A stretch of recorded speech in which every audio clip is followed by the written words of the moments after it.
इस कथा को जो पढ़ेगा उसे 84 लाख योनियों से मुक्ति मिल जाएगी। एक बार की बात है कि यशोदा मैया प्रभु श्री कृष्ण के उलाहनों से तंग आ गईं और छड़ी लेकर श्री कृष्ण की ओर दौड़ीं। जब प्रभु ने अपनी मैया को क्रोध में देखा तो वह अपना बचाव करने के लिए भागने लगे। भागते भागते श्री कृष्ण एक कुम्हार के पास पहुंचे। कुम्हार तो अपने मिट्टी के घड़े बनाने में व्यस्त था, लेकिन जैसे ही कुम्हार ने श्री कृष्ण को देखा तो वह बहुत प्रसन्न हुआ। कुम्हार जानता था कि श्री कृष्ण साक्षात परमेश्वर हैं। तब प्रभु ने कुम्हार से कहा कि कुम्हार जी, आज मेरी मैया मुझ पर बहुत क्रोधित है। मैया छड़ी लेकर मेरे पीछे आ रही हैं। भैया, मुझे कहीं छुपा लो। तब कुम्हार ने श्री कृष्ण को एक बड़े से मटके के नीचे छिपा दिया। कुछ ही क्षणों में मैया यशोदा भी वहां आ गईं और कुम्हार से पूछने लगीं, क्यों रे कुम्हार, तूने मेरे कन्हैया को कहीं देखा है क्या? कुम्हार ने कह दिया, नहीं मैया, मैंने कन्हैया को नहीं देखा। श्री कृष्ण ये सब बातें बड़े से घड़े के नीचे छुपकर सुन रहे थे। मैया तो वहां से चली गईं।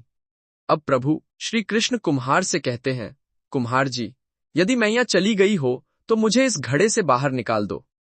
कुम्हार बोला, ऐसे नहीं प्रभु जी, पहले मुझे 84 लाख योनियों के बंधन से मुक्त करने का वचन दो। भगवान मुस्कुराए और कहा, ठीक है, मैं तुम्हें 84 लाख योनियों से मुक्त करने का वचन देता हूं। अब तो मुझे बाहर निकाल दो।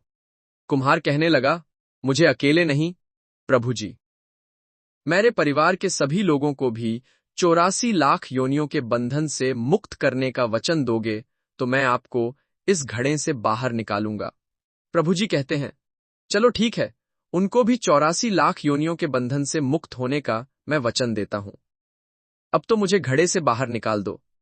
अब कुम्हार कहता है, बस प्रभु जी, एक विनती और है, उसे भी पूरा करने का वचन दे दो तो मैं आपको घड़े से बाहर निकाल दूंगा।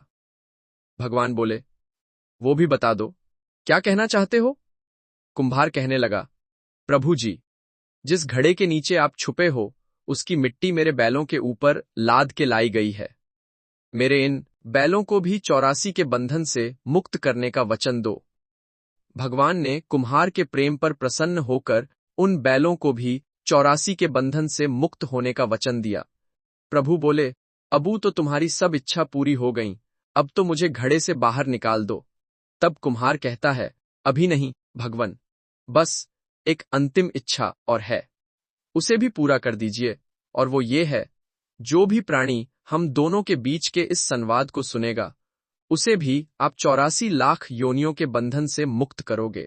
बस ये वचन दे दो तो मैं आपको इस घड़े से बाहर निकाल दूंगा। कुम्हार की प्रेम भरी बातों को सुनकर प्रभु श्री कृष्ण बहुत खुश हुए और कुम्हार की इस इच्छा को भी पूरा करने का वचन दिया।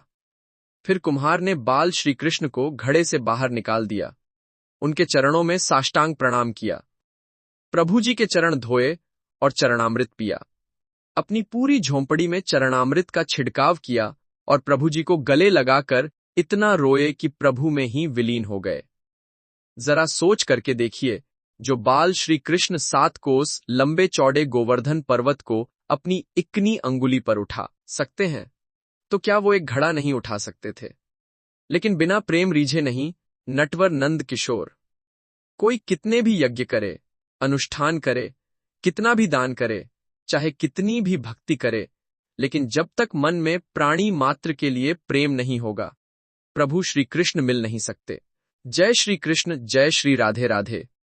एक सुंदर कथा भेजी है, विश्वास और मनान कीजिए। अच्छी लगे तो दूसरों को भी भेजिए, प्रार्थना नष्ट नहीं होती। ईश्वर सदैव आपको सपरिवार स्वस्थ व सुखी रखें। जय जय श्री कृष्ण।